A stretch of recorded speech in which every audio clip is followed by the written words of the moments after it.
Hello there guys, and welcome back to a brand new Star Wars Hunters video. Today I'm back with another Hunter concept for you, and today's concept will be centered around a B2 Super Battle Droid.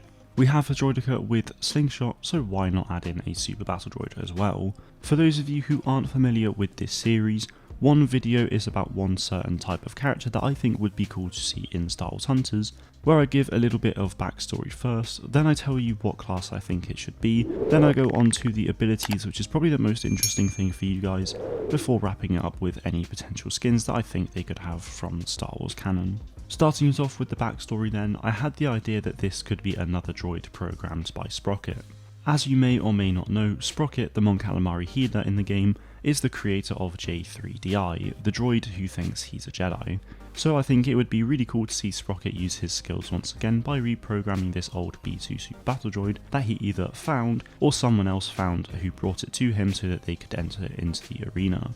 Something like that I think would be really cool, but considering we have two droid characters with J3 and Slingshot, I'm not too sure how many other droid characters would come to the game straight away when there are so many other potential species as it is.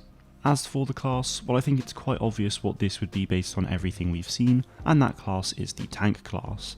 Again, I don't know if it's something that they'd want to do, as that would put both the separatist droids in the tank class, and that might be something people get a bit funny about, but it's a class that absolutely makes sense, and this is the first Hunter concept that I've actually done for the tank class. Moving on now to the abilities, I'd love to hear your ideas for them in the comments below, so if you agree or disagree with mine then please let me know. Starting off with the standard weapon, this would simply be the B2's wrist blasters, and I don't really think you can do anything else for it. For the first actual ability though, this is also a bit of a no-brainer, and that is the wrist rocket that would essentially work the same as Amara Vex's rocket does. The second ability is inspired by the classic Battlefront games, where you can change the fire mode from the standard wrist blaster to a tri-bolt shot. This would fire slower but deal more damage than your standard shot.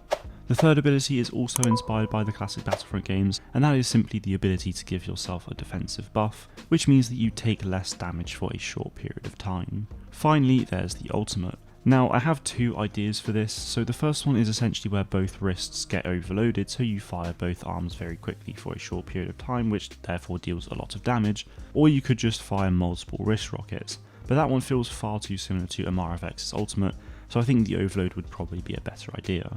Like I said though guys, if you disagree and have better ideas for any ability than I do, then I'd really appreciate you letting me know in the comments so that we can have a chat. Also, I'm aware that a standard B2 only has one wrist blaster, but for the sake of the concept, let's just assume that Sprocket added another wrist blaster to the B2's left arm.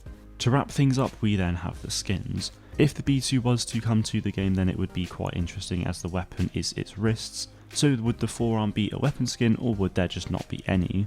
Personally, I think it would be better for the B2 to just have skins for the full body only. What those skins could be, well, it's a number of years after the Clone Wars, so I'd have the default appearance as a somewhat rusted version, a bit like the ones we see in Star Wars Resistance. Since the default would be rusted, I'd therefore like to see a clean one as well. Another pretty basic skin would be the B2 RP droid that would add these white markings.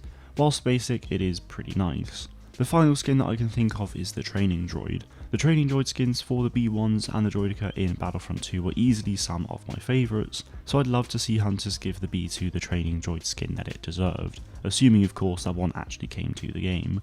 If you think I missed out on any, then please feel free to let me know in the comments below. That is my Hunter concept for the B2 Super Battle Droid though guys, so I hope you enjoyed it as much as I enjoyed making it. I have plenty more concepts to come in the future, so be sure to keep your eyes out for them, but that is it from me today. Thank you all very much for watching, and may the force be with you always.